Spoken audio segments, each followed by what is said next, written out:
Welcome back after the break. और अब हम बात करेंगे लाहौर के एक नौजवान लड़के की जिसने ज़मीन से नहीं बल्कि आसमान से आगे देखने का ख्वाब देखा और उसे सच कर दिखाया। ये हैं हसन मोहसिन, वो पाकिस्तानी जिन्होंने अपने हौसले, इल्म और जुनून से खला की दुनिया में पाकिस्तान का नाम रोशन किया है। हसन को दुनिया के मोतबर इदारे international institute for astronautical sciences ने मुंतखब किया और उसके बाद जिस तरह से हसन ने पाकिस्तान का नाम रोशन किया, जहां उन्होंने micro gravity flight, space suit operation, high G flight और sub orbital space craft simulation में जिस तरह से उन्होंने तरबियती मराहिल कामयाबी से मुकम्मल किए और वही तजुर्बात जो असल खलाबाजों को दिए जाते हैं उन्होंने उसको अच्छे तरीके से मुकम्मल किया और उसके बाद पाकिस्तान का नाम रोशन किया। आज हमारे साथ हसन मौजूद हैं। बिल्कुल ऐसी है और हसन ने बहुत सारे काम किए, यूनिवर्सिटी ऑफ टोरंटो से उन्होंने डिग्री हासिल की। सो हसन से हम पूछते हैं। Hasan, thank you so much for joining अस।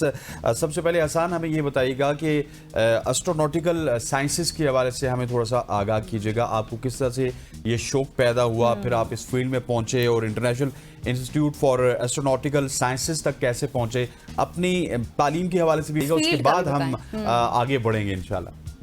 जी बिल्कुल। तो मैं जो हूँ इस वक्त एस्ट्रोनॉटिक्स की फील्ड स्टडी कर रहा हूँ एक इंस्टीट्यूट के साथ जिसका नाम है the international institute for astronautical sciences. और मुझे बचपन से ही एस्ट्रोनॉट बनने का शौक़ था। तो उस वक्त जब मैं छोटा था तो हम लोग पिंडी में रहते थे। तो मुझे याद है एक दफ़ा मेरे फादर ने हमें एक पज़ल लेके दी। तो उसमें जो है अलग अलग पीसेस थे, हर पीस पे अलग प्रोफेशन, जैसे एक पे पुलिस, एक पे फायर फाइटर, एक पे एस्ट्रोनॉट था। और उससे मुझे बड़ी फैसिनेशन थी। तो बचपन में मैं दादा के साथ बैठ के डॉक्यूमेंट्रीज और देखता था, थोड़ा बहुत सीखता था स्टार्स के बारे में, प्लैनेट्स के बारे में।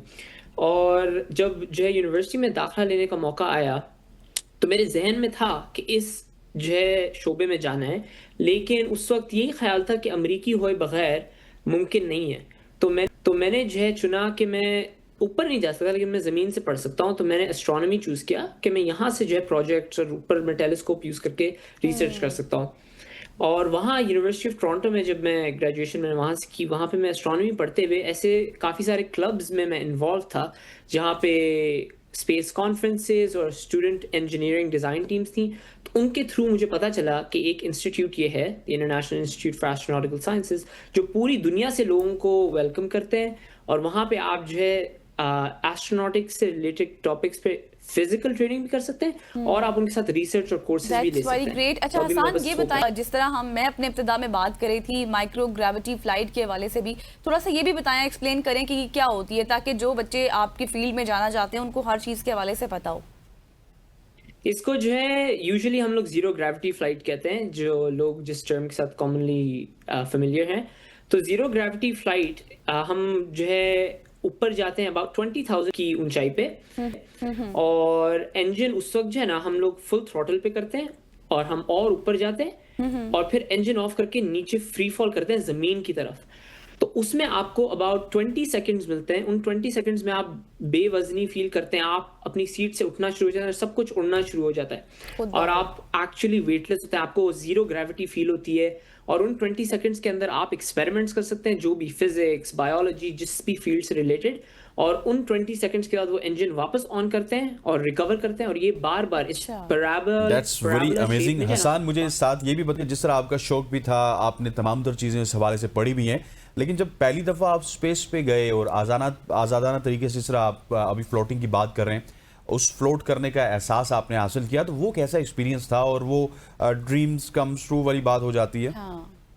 वो एहसास बयान करना तो बहुत मुश्किल है, लेकिन बहुत मज़े का था। लेकिन मैं एक शौक की हालत में भी था, क्योंकि जब आप पहले ऊपर जा रहे होते हैं तो उस वक्त जब प्लेन इतनी तेज़ रफ्तार में होता है, आप टर्न लेते हैं या ऊपर की तरफ जाते हैं, तो आपको अपनी बॉडी वेट और जो ज़मीन पे आपको जितनी ग्रेविटी फील होती है उससे आपको कई गुना ज़्यादा आपको ग्रेविटी और फोर्स फील होगी।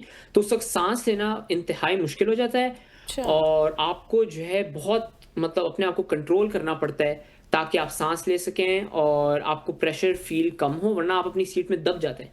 फिर जब एकदम झटके से आप जीरो ग्रेविटी में जाते हैं तो आप एकदम से उठते हैं और इतना सडन होता है वो कि मुझे तो बहुत शौक लगा। मैं मतलब अपने दोस्तों को देख रहा था, हर चीज़ उड़ना शुरू हो गई। तो 1-2 सेकंड पहले मेरे हाथ कांप रहे थे और आपको बहुत लाइट फ्लफी सी फीलिंग आती है। उसके बाद आपको रियलाइज होता है अच्छा अब वाकई में जीरो ग्रेविटी में हूँ। और मैंने पहले से सोचा हुआ था कि मैं जो हूँ झंडा उतार के उड़ाऊंगा, तो फौरन मैंने जो अपने कंधे से झंडा उतारा और उसको मैंने छोड़ा तो वो भी मेरे सामने तैरना शुरू हो गया हवा में। तो वो भी जो है बहुत फख्र का लम्हा था। और उसके बाद फिर आदत हो जाती है। उसके बाद आपको समझ आ जाता है कि आप कोई चीज़ छोड़ेंगे तो यहाँ ही आपके सामने रहेगी, वो बिल्कुल। ग्रेविटी की वजह से नहीं नीचे अच्छा हसान, गिरेगी। मैंने आपकी यही तो वाली लेकिन वीडियो बहुत भी देखी थी जिसमें आप अपने शोल्डर से पाकिस्तान का झंडा उतार के ऐसे हवा में Yes. उड़ा रहे थे और फिर उसको, ये बहुत अमेजिंग एक्सपीरियंस है। मेरा भी दिल करता है कि मैं भी करूं, लेकिन अभी फिलहाल के लिए आप मुझे ये बताएं कि इस तरह की तरबियत के लिए आप खुद को कैसे प्रिपेयर करते हैं, मेंटली भी और फिजिकली भी? जी, बिल्कुल, ये जो है काफ़ी फिज़िकली इंटेंसिव होता है, बहुत आपकी बॉडी पे प्रेशर आता है। और मेंटली भी जो है ना, कई लम्हे ऐसे होते हैं कि आपको खौफ लगता है। जब आप फ्लाइट ऐसी कर रहे हो तो आपको खौफ लगता है कि आप 20 सेकंड के लिए इंजन ऑफ करके ज़मीन की तरफ गिर रहे हैं। लेकिन ये सारा जो है तब मुमकिन है जब आप पहले से बहुत रिहर्स कर चुके हो। हर चीज़ पहले से, हर एक डिटेल, हर एक सेकंड पहले से कोरियोग्राफ्ड होता है। हर चीज़ हम लोग ज़मीन पे जो है ना, पहले 3-4 रिहर्सल्स करते हैं कि हर बंदे ने क्या-क्या, हर प्रॉब्लम में क्या चीज़ें उड़ानी है, क्या मूवमेंट होएगी। आपने हाथ, अगर इवन हाथ एक जगह पे एक्सटेंड करना है तो वो भी पहले से रिहर्स्ड होता है। उसके बाद आप प्लेन के अंदर ज़मीन पे 3-4 रिहर्सल्स करते हैं। और इन सारे प्रोसेस के दौरान आप जो है व्हाइट बोर्ड पे हमें क्लासरूम में बिठा के प्लेन के बारे में टेक्निकल डिटेल्स भी बताई जाती है, ताकि हमें पता हो कि अगर कुछ मसला हो तो हम खुद भी हैंडल कर पाएँ। इतनी प्रिपरेशन होती है कि उसके बाद आप फुल रेडी फील करते हैं। और सिर्फ ये थियोरेटिकल नहीं बल्कि फिजिकली भी हमें ब्रीदिंग मैनूवर सिखाए जाते हैं। तो एक जो है, जो मैंने बताया कि हाई जी में आपको ऐसा लगता है आप अपनी सीट में दब जाते हैं और आपके सीने पे वजन आता है, तो उसमें हम सीखते हैं एंटी जी स्ट्रेनिंग मैनूवर, AGSM। तो उसमें हमें सिखाते हैं कैसे सांस लेना है उन मुश्किल लम्हों में। तो ये सारी ट्रेनिंग हमें जो है, मैंने ये IIAS जो ये इदारा है उसके थ्रू ली है। ठीक। और वो अच्छा सारा हसन, rehearsal साथ के में through मुझे आप कीजिएगा कि अगर माइक्रो ग्रेविटी की बात की जाए तो इस पर तहकीक हकीकी जो खलाबाज हैं, जो इंटरनेशनल स्पेस स्टेशन या फिर मुस्तकबिल के चांद और मरीख मिशंस पर काम कर रहे हैं, उनके लिए किस तरह से ये हेल्पफुल साबित हो सकती है? बिल्कुल, ये तो जो अभी जैसे लॉन्ग ड्यूरेशन मिशंस अभी भेजना चाह रहे हैं, तो लेट्स से नासा अभी जैसे आर्टेमिस प्रोग्राम के अंडर मार्स पे भेजना चाह रहे हैं। और आगे अब हम जितनी एडवांसमेंट्स करेंगे, हमें जो है सस्टेनेबल स्पेस इकोसिस्टम चाहिए। अगर हमने चांद पे जाके रिहाइश डेवलप करनी है तो हमें ऐसी एडवांस्ड बॉटनी चाहिए कि हम वहाँ जाके पौधे सही से उगा सकें और हमारे पास, हमें पता हो कि जीरो ग्रेविटी में क्या क्या चीज़ें चेंज होंगी।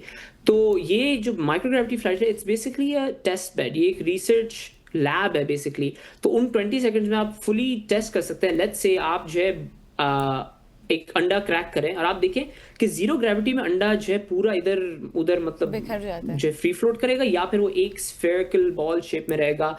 कैसी छोटी छोटी चीजें। तो इसकी एक बहुत अच्छी मिसाल तो बल्कि प्रोटीन क्रिस्टल्स है। तो ये एक बायोलॉजी और केमिस्ट्री की मिसाल है कि जब हम जमीन पे होते हैं तो जब भी आप कोई प्रोटीन क्रिस्टल जो है मेडिसिन के लिए बना रहे होते हैं तो नीचे की तरफ क्रिस्टल्स ग्रो होते हैं। लेकिन स्पेस में, क्योंकि या जीरो ग्रेविटी में अगर आप क्रिस्टल डेवलप करें तो हर डायरेक्शन में जाते हैं, तो देर मच प्योर, बहुत बेहतर होते हैं। तो ये आप सारी चीजें तभी आइडेंटिफाई कर सकते हैं जब जीरो ग्रेविटी में एक्सपेरिमेंट्स करें, और फिर ये आपको तैयार करेगा कि आप ये सारे फिर क्रिस्टल्स और सारा कुछ आप भेज सकें चांद या मार्स बिल्कुल या आप। अच्छा लॉन्ग मिशन प्रोफाइल्स पे।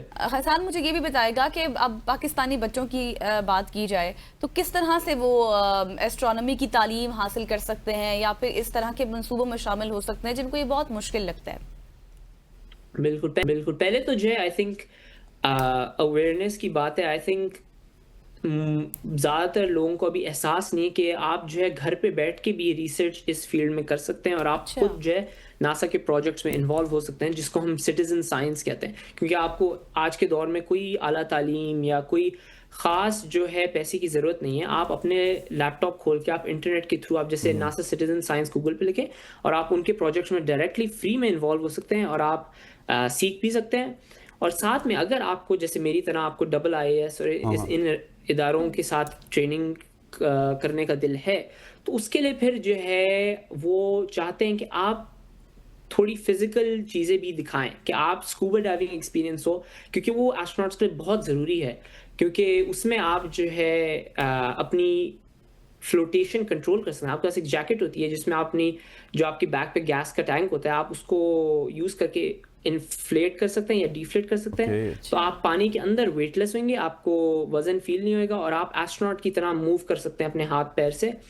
और थोड़ा बहुत आप एविएशन के बारे में सीखें कि प्लेन्स के बारे में, क्योंकि जो स्पेसक्राफ्ट का ऑपरेशन होता है, स्पेसक्राफ्ट का जो इंजन और डिज़ाइन होता है वो एयरक्राफ्ट की बेस पे बना होता है। तो अगर आप एक को समझेंगे तो आप दूसरे को समझ पाएंगे।